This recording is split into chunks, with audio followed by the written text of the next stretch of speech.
I'm Becky Gannett, and I'm mad about miniatures. Today, I'm talking to Lucy Clayton, who with her mother makes amazing dollhouses. She's on Instagram as Ms. Lucy Clayton. I recently saw her dollhouses on exhibition at Harrods department store in London, and I just had to have her on the show. Let's go talk to Lucy.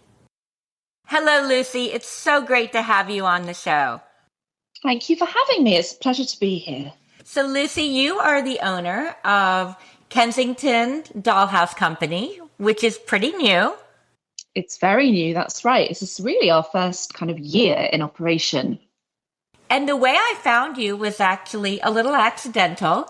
I was in London recently, and whenever I go anywhere, I always Google, miniature stores, miniature art, miniature anything. And I found out that they were having a exhibition at Harrods. And I said, oh, I have to go. They said they were these bespoke dollhouses.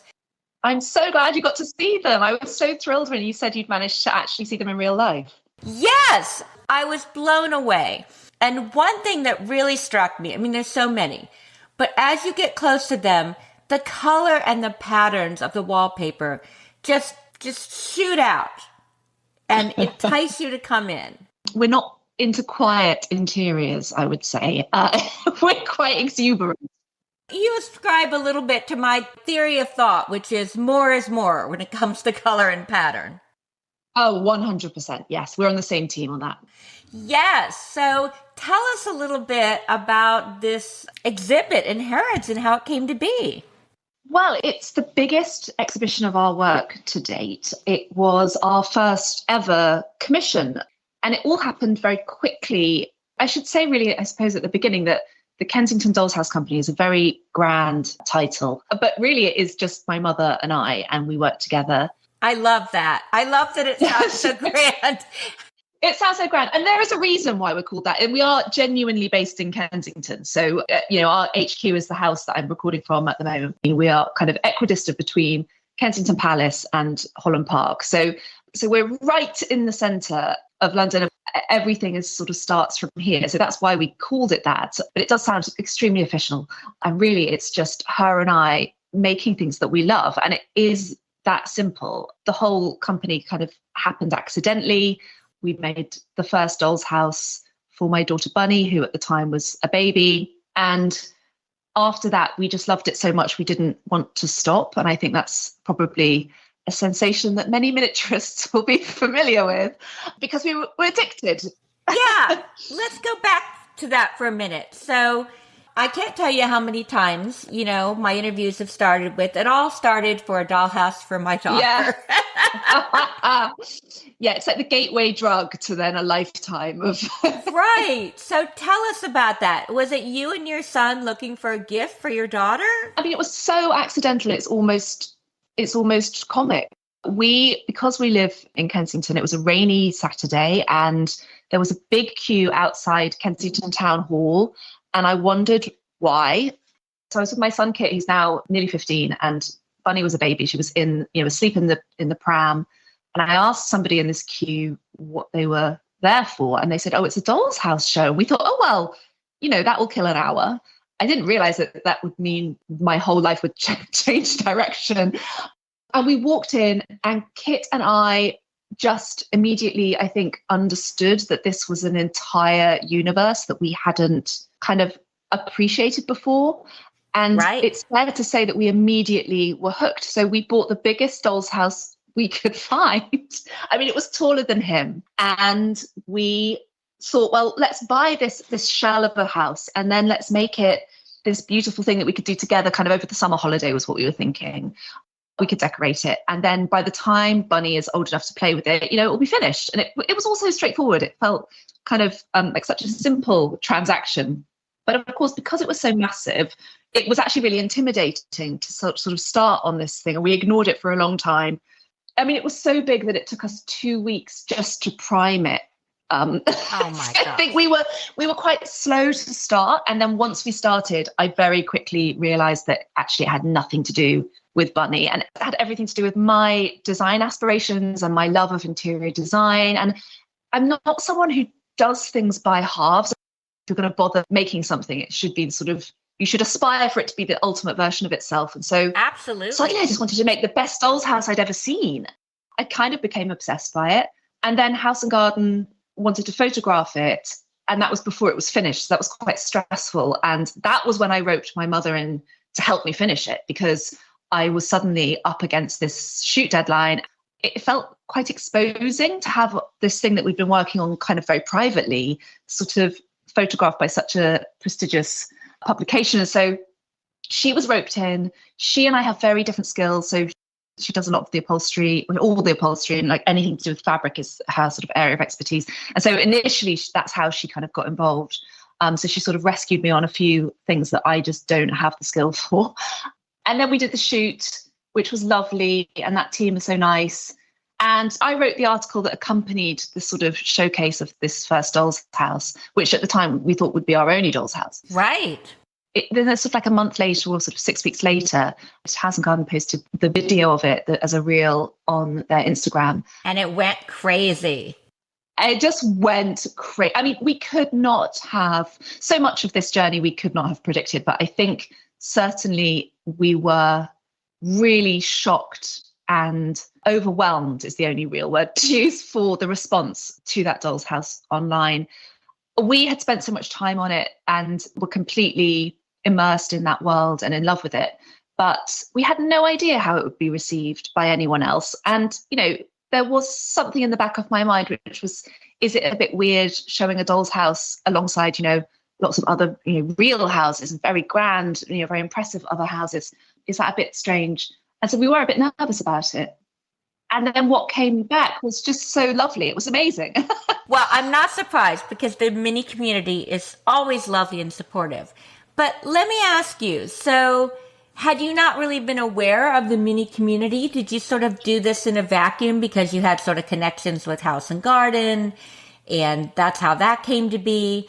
And then the mini community was sort of a surprise? Well, I think what happened was, so I had, and I totally agree, you're completely right about the community, which I've sort of, I'm continuing to discover now. I think obviously in the making of that house, we also commissioned and bought from lots and lots of people who have been, you know, involved in this world for a lot longer than we had been. So I didn't know any of that existed before. So I had an immediate and very heartfelt appreciation of all that talent, that global talent, that I still, you know, it's one of my favorite things about what we do now, is that we get to collaborate with people who are just utterly genius at, you know, their particular niche in this space. I love that. So we had come to sort of learn a lot about that within the sort of year that we were working on that house. I had a relationship with House and Garden through a bunch of people that I knew and through my friend Gabby, who sort of introduced me. And it was lovely that I was able to write the piece so that it kind of set the tone, I think, for everything that we'd done and everything we've done since. But the bit that was interesting, I think, was that what House and Garden did was they were able to share what miniatures are capable of, but with an audience that's much, much bigger than the miniature community. Yes, and very sophisticated. Yeah, and I think that was what was really interesting, is that, you know, there was something very surprising about it being showcased in this space, and then people's response was as pure and as joyful as people who had been miniaturing for, you know, generations.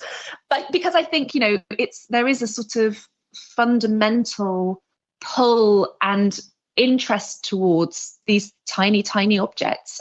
So it was kind of interesting to test that theory, not just within the sort of quite insular community of sort of miniaturists around the world, but actually through people who just love design or who love crafts or who love interiors. I think that's what was fascinating about that moment, was it was a collision of both worlds. Absolutely. Did you get any comments that surprised you? Most comments were as purely joyful in response to it as we had experienced the joy in making, which I think was what felt so satisfying for us and very gratifying. The biggest takeaway, I mean, the video they reposted it recently actually, but when it first kind of came out, the biggest kind of, I guess thematically, the thing that was most common was everyone saying, I just want to shrink down and live in it. And to have adults saying that, you know, as a kind of, you know, collective response to something is quite surprising, I think, because, you know, we all know that's not possible, but there is something so fundamentally playful about reminding adults that you can have those feelings, I think is kind of in itself quite extraordinary. Well, I think you've reached on one of the appeals, which is you can make something so perfect, so extravagant, so fantastical in the miniature world that you really couldn't create or most people couldn't create in real life. Yeah, exactly. There's kind of purity to that in design terms, but there's also, I think, the playfulness. We often say in our houses, because our design aesthetic is so kind of over the top, it would be quite stressful, I think, to live in a house that actually looked like that. We say about the Blue House, which we've just got back from Venice, where it was exhibited as part of Homo Faber exhibition. We say, like, if you were a doll who lived in that house, you would definitely have a headache. Well, I love the Blue House. What if you brought in something that didn't go? I feel like you couldn't, could you? Or your wardrobe would have to be blue. I mean, it would be high pressure. You'd have to curate all your Target purchases, your sponges, your everything. Totally. Your toothbrush, everything. Yeah.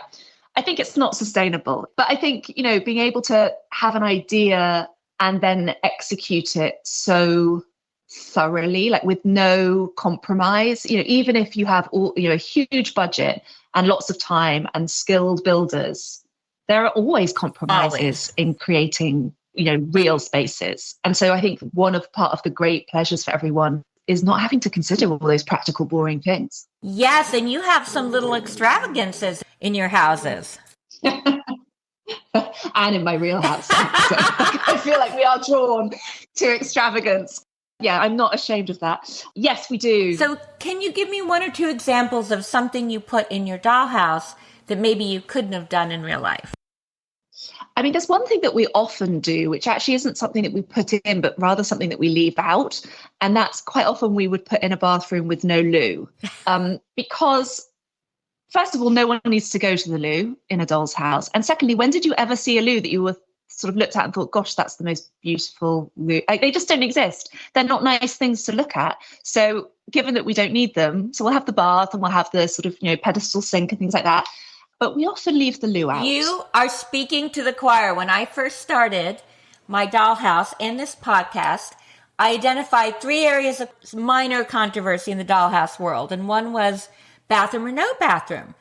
And at the time, I didn't really think of having the bathroom without the toilet, but I was like, no bathroom. I don't want a toilet. And even now, if I do a bathroom, I'm never going to put the toilet in. The most I'll do is do a little fake door or something that could be.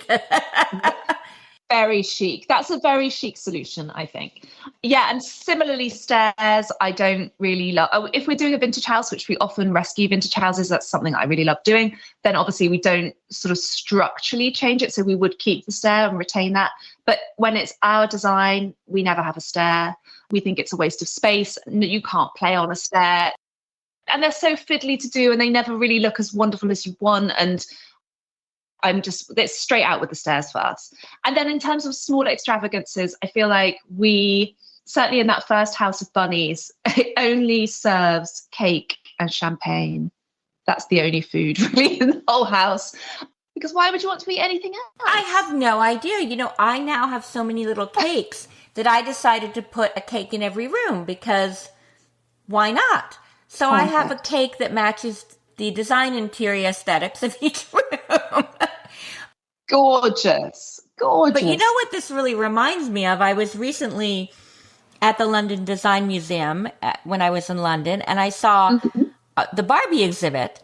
And when I was reading, one of the things Ruth Handler said about Barbie was the first dream house did not have a kitchen. Because she said, of course. Barbie's not cooking. And she's like, Barbie does not do domestic chores. Obviously she doesn't. I mean, of course, that makes perfect sense. Have you seen her wardrobe? She's not dressed for that. She can't do cooking in that. I mean, in fairness, I've never turned the oven on in my house either. So I feel like that's the one thing I might have in common with Barbie. My boyfriend does all the cooking, thank God, or we'd all have scurvy. So part of the champagne and cake comes from your own personal entertainment style. I can put a cake on a plate and I can open a bottle of champagne very effectively, but anything else is a challenge for me. In one of the Harrods houses, we have a dining room which is inspired by the Soane Museum here in London. So it's a sort of India yellow wall and then plasterworks sort of all over the wall, kind of in a gallery style. And it's a sort of very ornate room, but also quite pared back. And so on the dining table, there's lots of gilt chairs in there with white linen seats. And on the dining table, there's just napkins in linen with all the cutlery tied together. And the only thing that's on the table are martinis. So everyone has a martini, but no food at all. So I feel like there is a steer towards the kind of party vibe in our houses. It's not hot on nutrition. Yes, I myself also love mini cocktails. So they're sort of in all rooms. And I often, even though I love mini food, I often love the way it just looks set without the food and the drinks, because then it's not all crowded. Totally, yes. And I think actually that's a really interesting point, crowding. We are very clear about, I really don't like overcrowded spaces. You can tell. We always sort of take stuff out rather than put it in. I think things can get a bit cluttered. At that scale, at 1 to 12, it's quite easy to get cluttered quite quickly, I suppose. Ideally, we want our rooms to look like they could be real rooms, but also that they are real rooms in Architectural Digest or, World of Interiors or House and Garden. So, those spaces are necessarily a little bit more restrained in terms of the number of things in it, if not restrained in a sort of aesthetic way, I guess, because obviously that's not something we don't exercise restraint at all in terms of our decoration style. I was going to say, in terms of sheer amount of gilt and pattern and color, there's... That's interesting that's why you did it, because I had wondered if it was, in essence, to give the person who ends up with this dollhouse or the child space to imagine or to personalize it a little bit. I guess there is that too. I mean, I have to say, we're horribly kind of art directionally ruthless. I love that. I don't really like thinking about what would happen after somebody owned it. Right. I want it to be its perfect. I think that's awful, isn't it? I think our job is done at that point, and obviously whatever happens next is up to the owner ultimately. But I think most dolls' houses that I see, I feel like have at least 50% too much stuff in them, if that makes sense. So our look is emptier than that. Is part of that because you do have so much color, so much pattern, that each piece has to, it becomes more difficult to add something without destroying the aesthetic or perhaps overwhelming one's senses?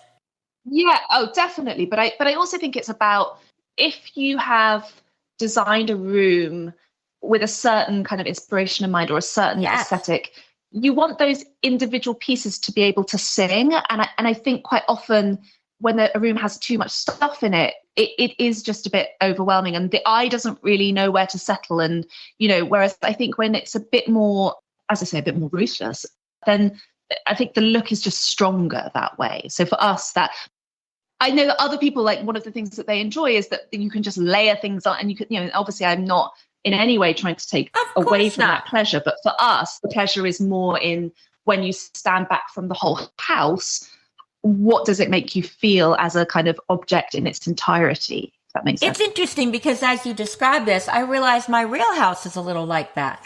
I use strong pieces, statement pieces, lots of color. It doesn't lend itself, I don't do a lot of layering. It's like, here's the focus of the room and now we're done.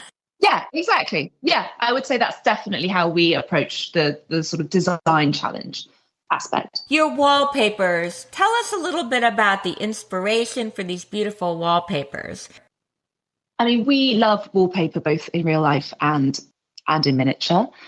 We like using kind of iconic designs from the past, so whether that's Voicey papers or, pieces that feel like they have a kind of a cultural weight to them. You either recognize them or they have a colorway that feels, I don't know, particularly 1920s or something like that. I mean, ultimately, we start the design process with color. and we decide, before we do anything else, we decide what the color scheme for each room is and how that relates to the room next door. Because again, when we stand back from the house, we want each room to have its own quite distinctive palette. And that's something that's quite sort of very much part of our look. There's a picture of one of the biggest house from the Harrods collection with Bunny standing in front of it. And you can really see in that photograph, shot by my great friend Rebecca Reed, who also is an interiors photographer in real life. She shoots a lot for De Gournay and other like amazing places. But in that photograph, you can really see what I mean by that, and that each room, yes, it's not that it's totally one color like the blue house, but each room has its own kind of very distinctive color palette. And so when you stand back, it looks kind of like a jewel box has opened, really, which is always what we're trying to achieve. And so then once we've done that color decision making, we then work out what has wallpaper and what doesn't. And our instinct is always to go wallpaper, but we are trying to be a little bit better about using negative space at the moment. I'm having trouble thinking of a room. Yeah, we're not good at that. Yeah, we're definitely drawn to pattern. My favorite is actually in Bunny's original house, where we've used a wallpaper, which I actually have the real life version of in my own house here in London in the stair hall. And it's a very kind of unique pattern called, I think it's called Philadelphia Harlequin. And it's by Adelphi Paper Hangings, which are an American company. Everything's printed by hand, and they're extraordinarily clever craftspeople in their, in that real life wallpaper space. And I happened to find on the depths of the internet, totally by accident, a 1:12 scale version of that. And I honestly have never felt more pleasure in that find. It was so exciting. And so in the library of Bunny's house, I love like the idea that there are connections between real spaces and the spaces that she as the owner of that doll's house occupies, and then in the miniature version as well. I think that's really beautiful. Wow. So how would you describe, like, what would you call your taste? I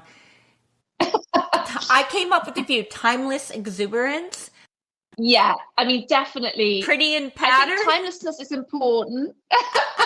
Timelessness is important to us. I think, lots of people are brilliant and expert at devoting themselves to one era and then executing that brilliantly. We prefer to sort of imagine that our rooms could exist at any time, in that they do have a kind of eclectic quality, and you might have a piece of furniture that's, Art Deco next to an arts and crafts bookcase, or something like that, like much as you would do if you were an interior designer in real life.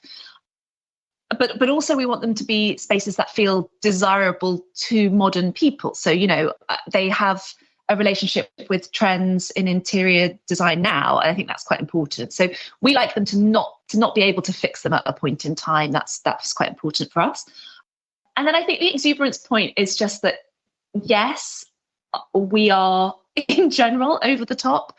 I think we want our dolls' houses to elicit this sort of sense of joy in people, and colour is a great way of doing that, and so is pattern. And so we go in big on that stuff, I would say. I love that. Go big or go home. Go big or go home. One of my favourite things is using, and we often do this, is using like multiple papers in one room to create a really sort of wow image, really. And I think that's something that we really enjoy doing.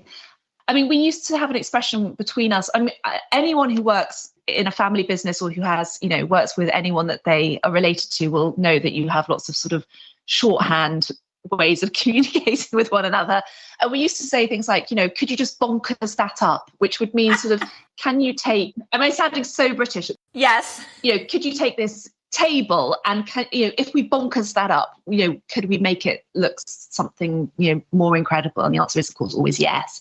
So I think there is a bit of that too, which is that taking some things that are quite basic and then transforming them through the use of paint or pattern. Absolutely. So I have to ask, is Bunny actually allowed to play with this dollhouse? I get asked that all the time, and I feel bad about the answer. So for context, Bunny is now 4. Oh, she's very little. She's very little. And I would say 2 things. First of all, she has 0 interest in dolls' houses currently. So Bunny likes playing with leaves and stones and sticks and mud. And that is about as far as you can get from, she sort of is the accidental owner of, one of the most amazing dolls houses. And she sort of couldn't care less, which it's quite refreshing, really. It's either that or it's that we've given her sort of doll's house PTSD, because when she was small and we were making it, every time she was sort of career towards it, we'd all go, no, Bunny, stop. So I think maybe she's actually frightened. She's got like flashbacks to that. I don't know. It's not age appropriate. It's not. She's not ready. It's not age appropriate. She's got a long way to go. She was allowed. So the blue house was my original doll's house, which we then, I took and revamped in Bunny's favorite color, mainly because I felt guilty that I had hijacked her first doll's house, which was the big one. So that was a sort of apology doll's house, if you like. She is allowed to play with that. And in fact, it just got back from Venice and she and my mother unpacked it together. And it was quite funny because they were doing it in the study here, which in itself is an entirely blue room. So they were sort of, my goodness, ensconced unpacking it it was all a bit much, but she was allowed to take the things out, put them into the rooms. And at one point she turned to my mother and said, "It's my lucky day," which I think tells you how often she isn't allowed to touch them. So just to reiterate one more time, we'll have pictures up. But when we say the blue dollhouse, we mean everything is blue. Different shades of blues, different patterns. Everything is blue. And it did just come back from a design festival. Tell us about that in Venice. It did. It was very, very exciting. It was the second doll's house that we'd done. And as I say, it was a sort of apology doll's house. It was a very basic structure. And it was my kind of 1980s childhood doll's house, which, I loved with all my heart. But it had been really water damaged. And basically, when I went to university, my parents just like shoved it in the garage or something and it got ruined. So I decided to kind of give it a spruce up. And I had this idea that wouldn't it be interesting to see what it would be like if I committed fully to color? And I asked Bunny what her favorite color was, and she said blue. So I went for it big time. So I think there are probably about 20 different blue paints, maybe even more. And there are, I think, 60 different papers in that house, and every single object is blue. It was kind of an intellectual challenge, I guess, because you've got to go for it. You can't kind of give yourself those parameters and then be lenient with yourself. You have to really take it seriously. I really enjoyed it. That's probably the house I have enjoyed making most, really, even though it's the smallest and perhaps the sort of, I don't know, it feels very unique, I think. It's gorgeous. And I'm sort of known for my obsession with teal. And I have teal in all my houses, but I don't have a house that is nothing but teal. And now I'm kind of wondering. I mean, that would be incredible, wouldn't it? I think it might. It might. I mean, if you really love it, like that's the way to go. I do think I was probably collecting those papers. My mother and I are very magpie-like on paper as much as we are on sparkly things. And I would say we were collecting blue papers sort of obsessively, like for over a year for that house. It was really any scrap we could find, we would repurpose. And that's the other nice thing about that house is that there's a lot of vintage paper in there. There's a lot of vintage furniture that we've repurposed. So it feels like it was a kind of, on multiple levels, it was a kind of reclamation project. That's wonderful. I'm caught by what you said about collecting sparkle, because my favorite color is teal and my second favorite color is sparkle. You're like, Bunny, when I say now, what's your favorite color? Because after I finished the blue house, I sort of presented it to her and I said, because it's blue, your favorite color. And she said, my favorite color is rainbow. I was like, oh no. You have to give me notice, Bunny, when you change it. Yeah, I mean, I've been working on it for 6 months, but thanks. So how did Bunny's apology house end up in Venice? So it was very exciting. We had the curators at the Homo Faber exhibition, which this year happened in Venice, contacted us and were just very, very keen to have a piece of our work at the show. And we sort of couldn't, it was so early days for us that we sort of couldn't really get our head around it. And so we were kind of back and forth with them for a while because they did want Bunny's original house, but it is so big that it was just like the challenges of actually getting it there was sort of a bit much for all of us. So in the end, it was the blue house that went. And because we were at the same time, I mean, literally that exhibition opened in Venice on the 1st of September, which was the day we installed our 3 bespoke houses in Harrods. So we had a crazy, intense summer of working on those houses. for the exhibition, it's run and sort of aided by the Michelangelo Foundation, and they were so brilliant at kind of helping us with the practicalities of getting the house there, and their curators set it up so we didn't have to go. So it was a very intense week. Because of the projects running in parallel, we hadn't really, this sounds ridiculous, but we hadn't fully appreciated the scale of that exhibition until the end of September, when we went in the very final weekend to see it. And I have to say, I was utterly astounded and impressed by everything to do with it. It was like a totally immersive, art directionally glorious, and totally celebratory experience. And it would have been that even if we hadn't been exhibiting ourselves. So the fact that we were then also part of it, I think was it was just so lovely. We'd worked so hard all summer, and it had been our sort of gift to ourselves. And Kit, my son, came with us, and my mother had never been to Venice. And it just, I don't know, it felt like a very important moment, because I think also we were exhibiting against, up alongside not just other brilliant miniaturists and far more established people, but also, alongside Cartier and, this incredible luxury craftsmanship that I think it kind of was an experience that we came away thinking, maybe we should take ourselves more seriously. Like, it was, to be able to do that so early on in a project, I think was an amazing opportunity for us. And I'm really grateful that they included us. Maybe you can tell us more about the festival. It's a celebration of kind of global craftsmanship. So whether it's ceramicists or metal workers, or there's, they had shoes there, or, there was the Chanel embroidery atelier. It was so expansive, I think. And I think one of obviously I take inspiration from lots of places. I live in central London. I go to lots and lots of exhibitions, lots of art exhibitions all the time.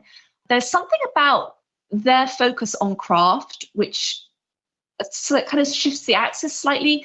And I found the scale of references and the scale of talent really inspiring, and it felt so refreshing. I think it moves around. I'm not sure where it will be the next time, but I couldn't recommend it more. If you need a sort of injection of creative energy, I think it's just the ticket for that. And is it called Homo Faber? Am I saying it right?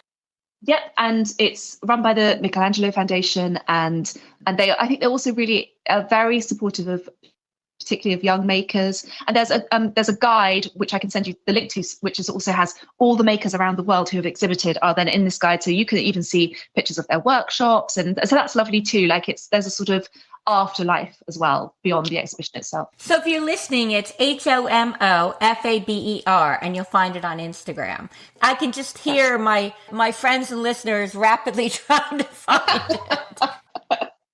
So I can't believe you did that right as you were trying to get 3 enormous, exquisite, elaborate dollhouses ready for Harrods. Yeah, so the Harrods commission, which is our first commission, Alex Holder, who runs the toy department at Harrods, contacted us. She sort of tracked us down before we had a website or anything, sort of propositioned us.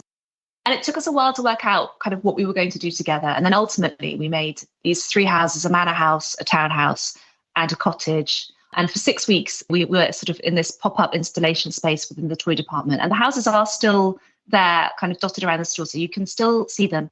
But essentially, they were designed by us and our architect. Everything is made in England. They were then decorated and the interior designed by us. I mean, it took a year, but the most intense sort of making period was sort of for 3 months over the summer. And during that time, my mother and I were working kind of 14-hour days, not taking weekends off. Otherwise, we wouldn't have finished it. Like, it was a big, big deal. The only way we could execute it to that level and to just finish what was such a massive commitment was to sort of really just disappear into this world and really kind of commit to it, which in itself is obviously great fun. But I have to say, we did emerge the night we installed it overnight under cover of darkness in Harrods, and the next day we just sort of crash and burn, and we did need a little rest for a while. It was quite intense. Of course. Tell us a little more about working with your mother. And you said, you do different things. She does a lot of the fabric and embroidery work. Yes, so she's always been very skilled at any kind of needlework, really. And I can't even sew a button on. So there is a definite contrast. Yeah, but sometimes I say that and then I'm like, why didn't she teach me any of this stuff that she didn't? So I can't do anything. I was joking before about the sort of shorthand. Because there are just the two of us, we do have a thing where when we phone one another, which obviously is many, many times a day, we're not always working together in the same space. So when we call each other, she'll say, hello, upholstery department, or I'll say Kensington Dolls House Company, press office, or, we're everything. So there is no one else. Accounts department. And I think those sort of in jokes are the things that kind of keep your spirits up when you may have kind of taken on too much. We do have really complementary skills. I think she and I, we share the same kind of ambition for it. And I think we share a lot of the same design references. So it's nice that we can send each other a picture and it doesn't even need a narrative or an explanation because we already know what room the other person is thinking of or what, future project we have earmarked for that stuff. So, I mean, it's funny because other people have said to me, gosh, I couldn't work with my mother, or a friend of mine said, and who's a brilliant creative, said, I can't even make a cup of tea when my mother is in the room. How on earth are you working together?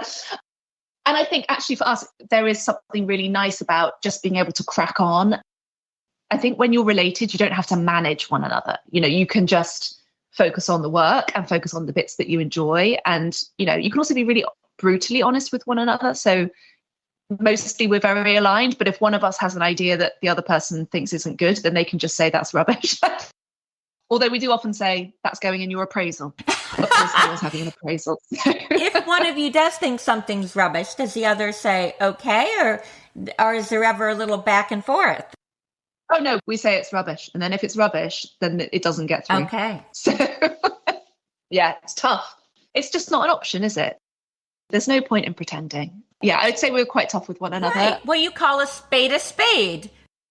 Yeah, totally. Whereas I think, if we might be more polite to one another if we weren't related. Exactly. But then we'd waste a lot of time, I think. I love that.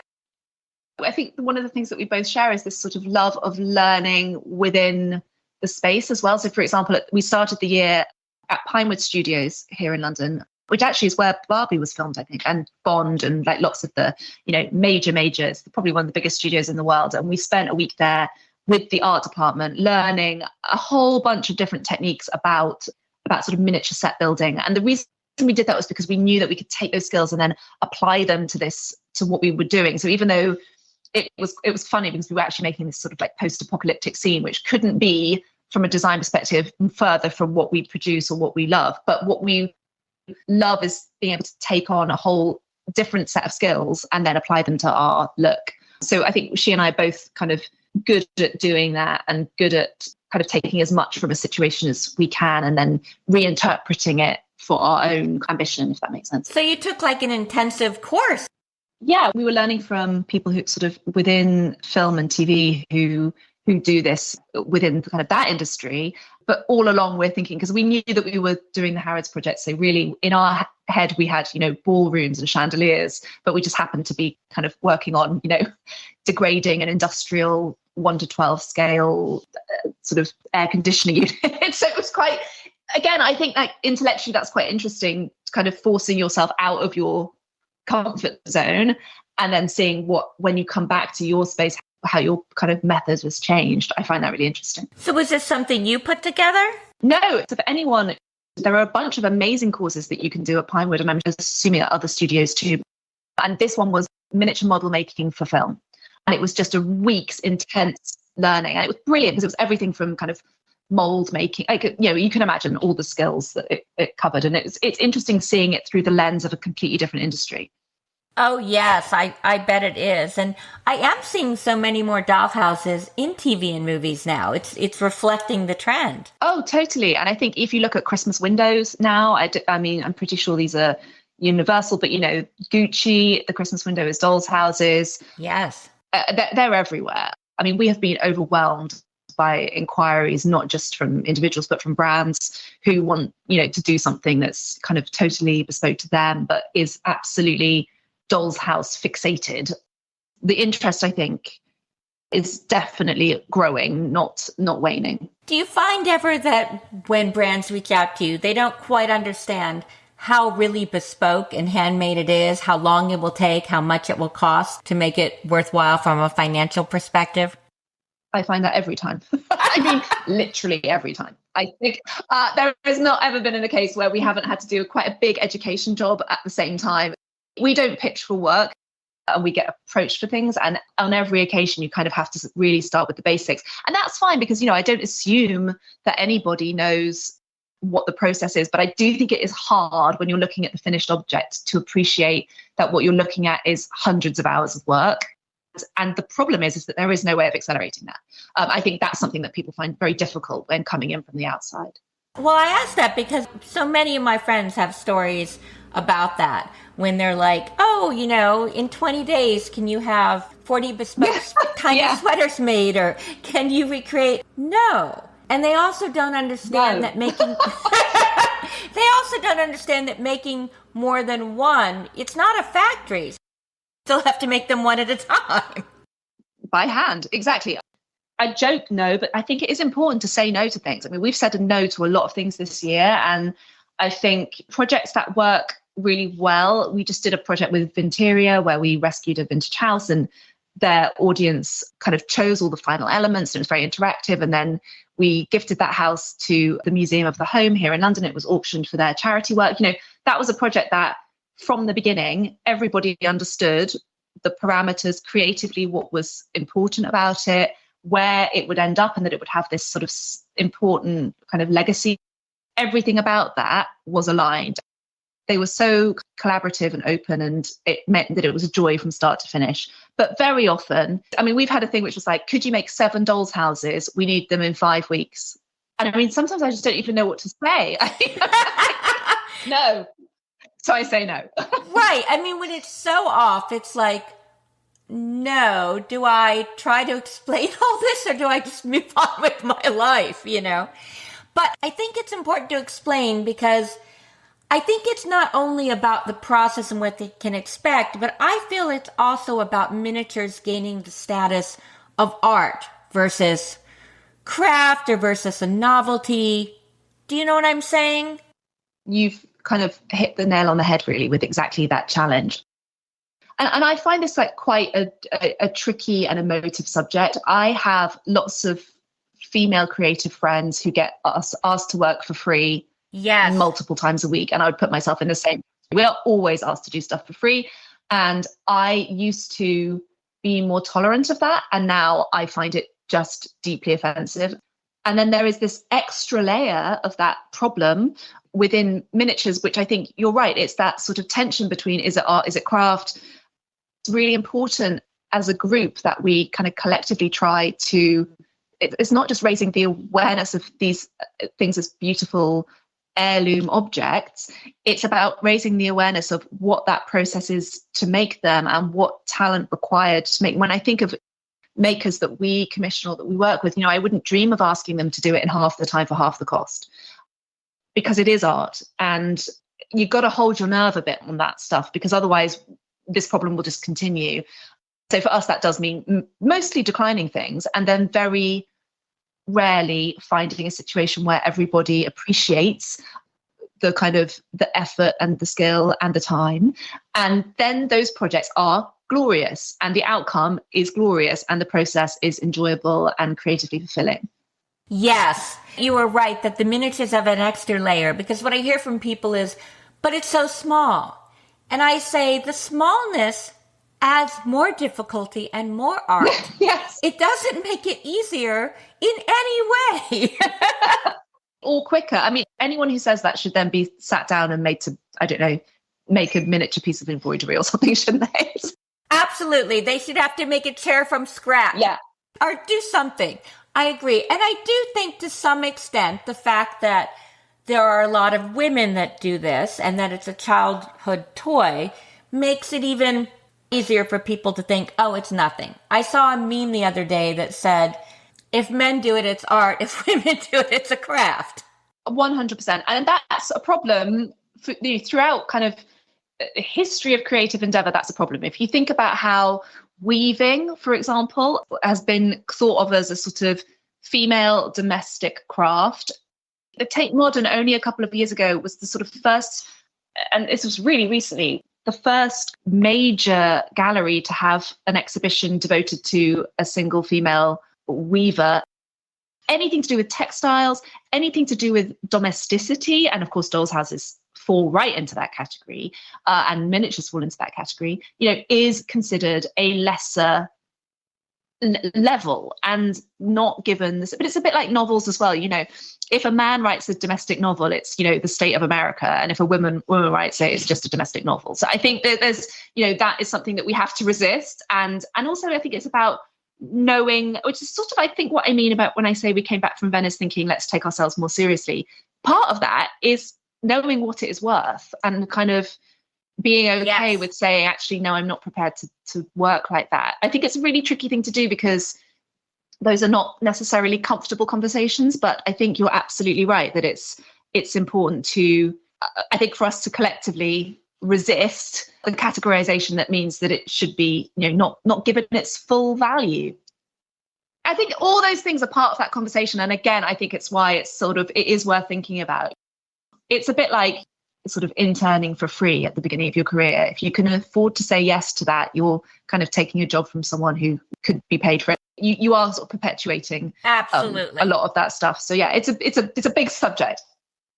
It is. It really is. And I think that the more we discuss it and the more that we individually kind of stick up for ourselves and realize we're not being selfish, we're not being prideful, we're asking for the respect we deserve, and we're also helping the art as a whole. Yeah. And also the things that you're making are not disposable things, they'll last forever. So I think there's something about that as well, that if you're at the Rijksmuseum looking at that incredible doll's house, that's an object that tells a story from a period in history that is so unique and rendered so perfectly. I think we should see ourselves within that tradition, perhaps more than as sort of makers of something that, is relevant for a minute. Oh, I love that. That's really beautifully said, Lucy. Oh, thank you. Well, Lucy, this has just been fascinating. I'm so glad we got the chance to talk. The minute I saw those doll houses in Herod with their exuberance and their beautiful timeless elegance, I was like, I have to track down these people and talk to them. It's been so nice talking to you. Honestly, it's such a pleasure to be able to talk to another, I hope you don't mind me saying, fanatic. I think it's so nice that you saw those houses in person. So I feel like you're connected now forevermore to us. It is true. When I saw them, sometimes I'll look at people's pictures and I'll be like, I need to talk to them. But when I saw those in person, I sort of was like, we will be having her on the show. I will find her. And by we, of course, I mean me and my dog, Ziggy, the staff. Well, thank you. And thanks, Ziggy. I've enjoyed it so much. I have too. Thanks again. And we'll be on the lookout for your new adventures. Brilliant. Goodbye. Thank you for having me. Goodbye. I so enjoyed talking with Lucy, and I hope you did too. I'll be sharing photos of her work on my Instagram, and of course, you can find her at Ms. Lucy Clayton on Instagram. My next podcast is out Tuesday, January 21st, with Renee Rosen, author of Let's Call Her Barbie. The book is based on the life of Ruth Handler, who created Barbie.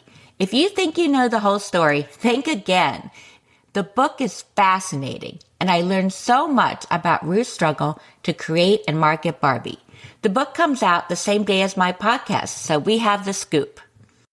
Until then, remember, there are no rules in your dollhouse except the ones you create for yourself.